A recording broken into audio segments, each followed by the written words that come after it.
¿Qué tal? ¿Cómo están ustedes? Muy bienvenidos. Miren, hay autores que han escrito elogios diversos. Por ejemplo, se ha elogiado a la injusticia, elogio de la fiebre cuartana, se ha elogiado a la calvicie para refutar el elogio del cabello, hasta se han llegado a elogiar a los parásitos. Erasmo de Rotterdam ha elogiado la locura y Marcos Aguinis ha elogiado a la culpa, elogio de la culpa, que es un libro fantástico que tuve oportunidad de leer, la posibilidad, digo, por el tema del tiempo.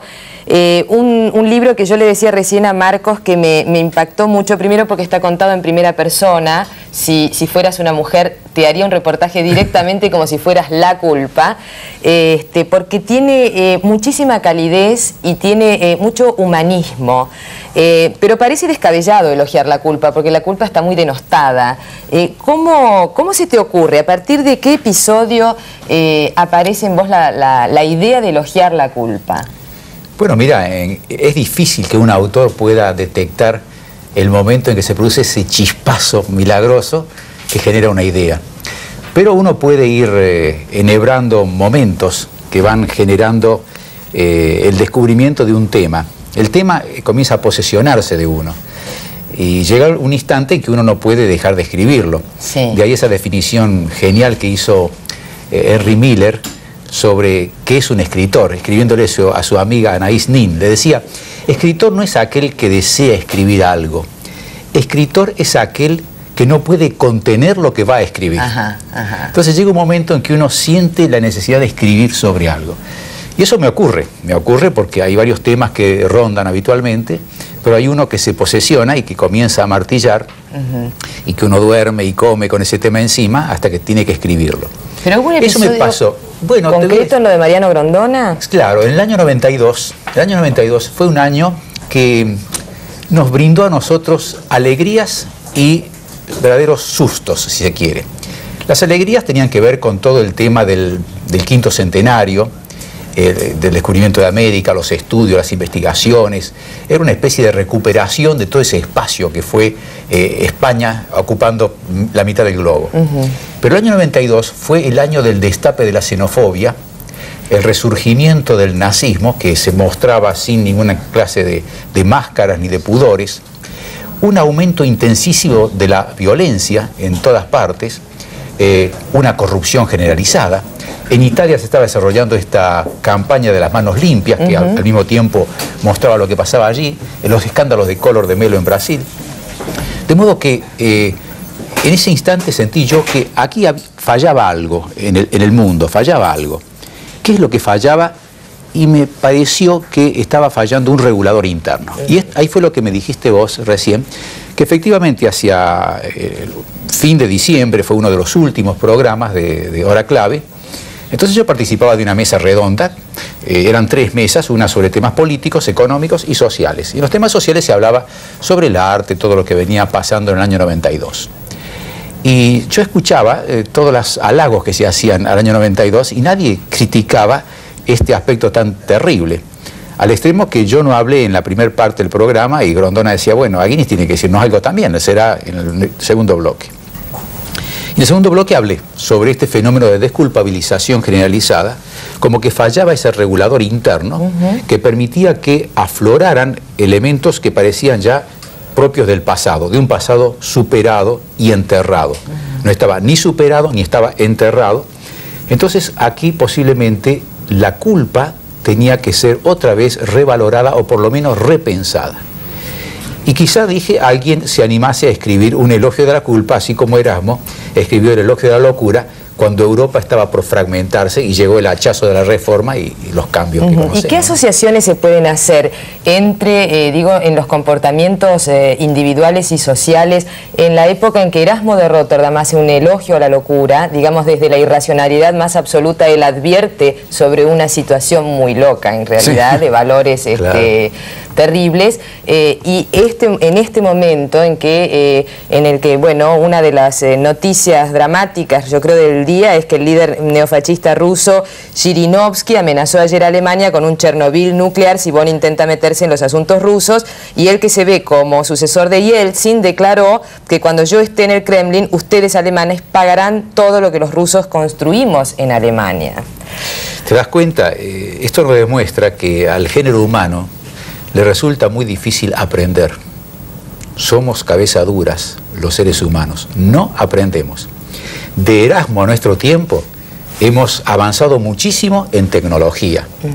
Tenemos aviones, tenemos hombres que alunizan, tenemos una medicina de una tecnología muy avanzada, pero espiritualmente no estamos ni un milímetro mejor que en la época de Erasmo, ni un milímetro mejor que la época de Pericles, diría yo. O bueno, no digamos Pericles, hablemos de Genghis Khan o algunas plagas del mundo. Es decir, que el espíritu humano se modifica muy lentamente, si se modifica. En cambio, en lo tecnológico se modifica muy rápidamente, hay una gran brecha. Y es como si el hombre no estuviese en condiciones de aprovechar sabiamente, sensatamente, todos los logros que ha obtenido. Porque estos logros que podrían haber servido, y así se pensaba, para el bienestar del hombre, sirven para la codicia y la locura del hombre. Entonces, esta mención que haces de Erasmo y su elogio de la locura, evidentemente que estuvo presente cuando empecé a escribir mi libro, y comienza La culpa rindiéndole homenaje a la locura. Pero Erasmo, cuando hace el elogio de la locura, hace el elogio de la locura buena, no la manicomial, la locura del juego, del divertimento, del chiste. En cambio, la otra locura, que los jerarcas de su tiempo consideraban la sensatez, era la locura, es decir, las guerras, la opresión, la explotación de los negros. Esa era la locura que ellos creían que era la sensatez. Por eso él dice, ojalá fueran locos y dejaran de hacer lo que consideran sensatos, que sería realmente lo sensato. Sí. Volviendo a la culpa, Marcos, ¿qué es la culpa? ¿Es un sentimiento, es un complejo, tal como lo definió Freud? Mira, ¿cómo se encuadra? Porque además existe la culpa desde lo legal, la culpa desde el derecho, digamos, culpable o inocente, y desde el psicoanálisis desde ya. Hay palabras que condensan muchísimos conceptos y que a lo largo del tiempo se comienzan a desglosar los diversos conceptos. Las palabras son polisémicas, significan muchas cosas. Y la culpa es una de esas palabras. Significa muchas cosas. Por ejemplo, hay idiomas como el alemán donde culpa y deudas son dichas con la misma palabra. La palabra Schuld en alemán significa culpa y deuda. Pero resulta que hay deudas que son por haber cometido un crimen, deudas gravosas, y deuda de gratitud. También es una deuda. De manera que la cosa es bien compleja. Pero diríamos que existe la culpa individual, a su vez consciente e inconsciente. Si nosotros sabemos que hicimos algo que consideramos malo, tenemos un remordimiento. Este es un sentimiento consciente de culpa. El remordimiento se refiere a algo concreto, preciso. En cambio, hay sentimientos inconscientes de culpa. No sabemos por qué nos sentimos mal. Y a veces hace falta un largo tratamiento para descubrir la razón de ese sentimiento de malestar. Y ese sentimiento de culpa inconsciente puede generar severas patologías. Es decir, no nos confundamos, yo no estoy elogiando la culpa a ultranza y cualquier tipo de culpa. Por otro lado, la culpa se elogia a sí misma, yo no tengo nada que ver, si se quiere, ¿no? Porque ella es la que habla. Pero ese sentimiento que genera patologías, evidentemente tiene que ser superado y corregido. Algo que comentábamos, Cecilia, antes del programa, era sobre el recurso literario de este libro. Sí, señor. Porque este libro no es un tratado de psicología, no es un tratado científico, es un escrito literario con cuotas de humor, con metáforas, con apoyos de otros autores, con anécdotas. Pero el recurso literario que allí utilizó es el mismo que usó Erasmo, es decir, el de la alegoría. Y el recurso de la alegoría se usaba mucho en el Renacimiento. Es decir, era la época en que ideas abstractas se las encarnaba en un personaje y ese personaje adquiría vida y empezaba a hablar.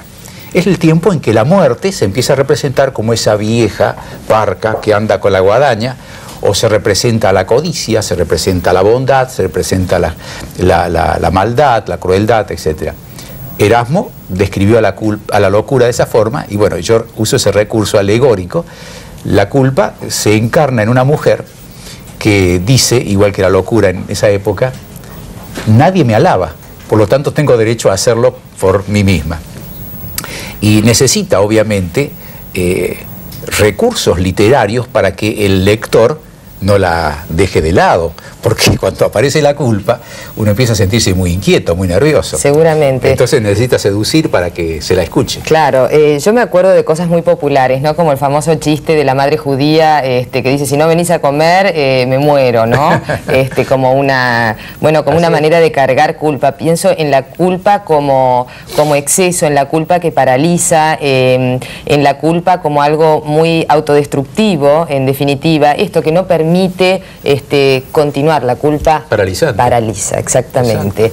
Está en el libro tratado también desde este lugar el tema a medida que Sigmund Freud va corriendo los velos y finalmente se interna en el de la culpa. Es una técnica que tuve, que inventé, que se me ocurrió, porque estaba muy preocupado mientras escribía todo el libro, porque dije, ¿en qué berenjenal me he metido? Sí. Porque es un tema muy engorroso, muy polémico, si se quiere, puede producir escándalos, porque claro, es un tema que se puede ver desde muchos puntos de vista.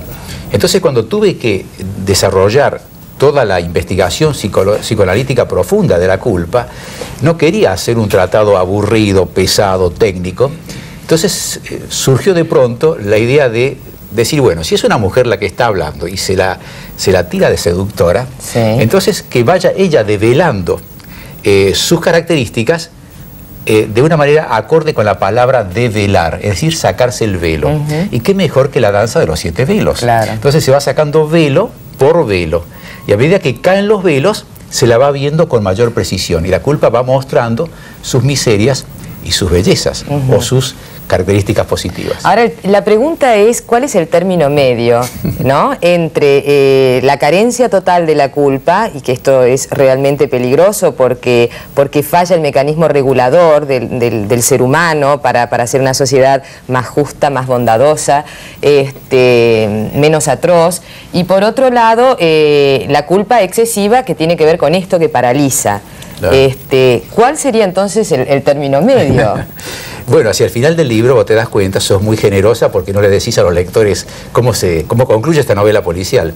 La culpa da una solución, sí, a través de las últimas páginas. Sí. No voy a decir a partir de qué página para que no se salten lo que está escrito antes, pero hay una pequeña solución y es la transformación de la culpa en otra cosa, que contiene las enseñanzas de la culpa, pero no es culpa pura.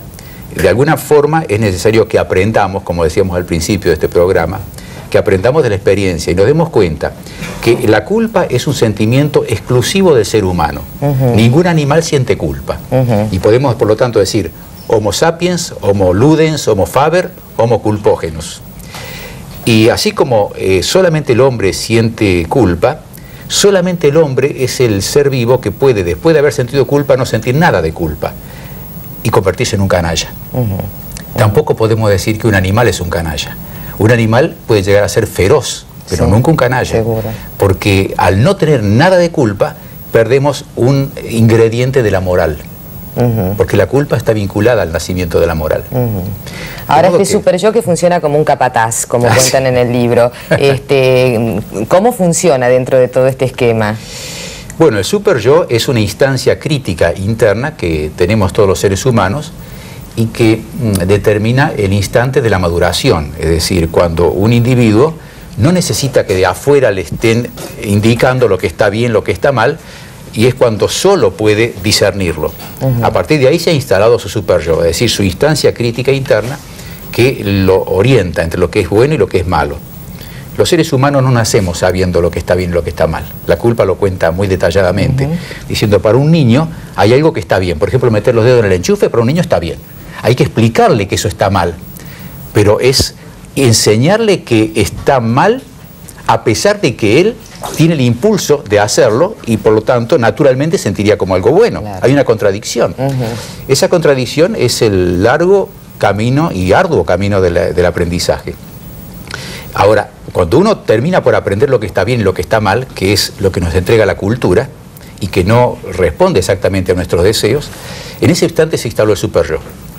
Ese super yo puede ser equilibrado o puede ser exagerado. Cuando el super yo es muy débil, este individuo es un delincuente, un psicópata.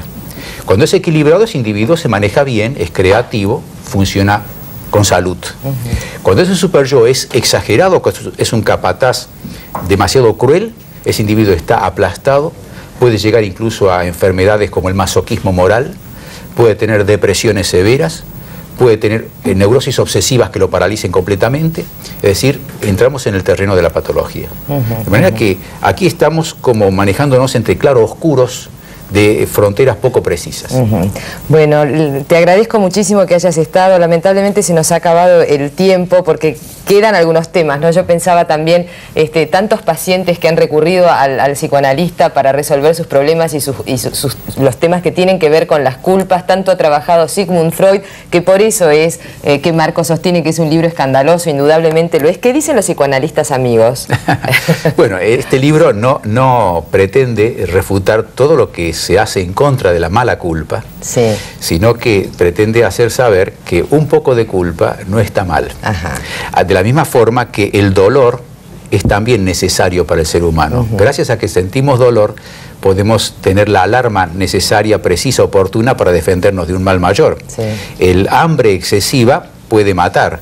Un poco de hambre, un poco de apetito habla de buena salud. Claro. De modo que estamos manejándonos con problemas de equilibrio y de dosis. Muchas gracias. El libro ya es un éxito porque acabamos de recibir una información a través de los cables. Es el primer libro en ventas en ensayo, claro.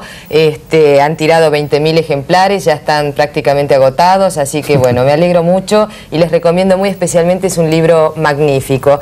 Así que gracias una vez más, Marcos, hacemos una pausa y enseguida estamos con ustedes.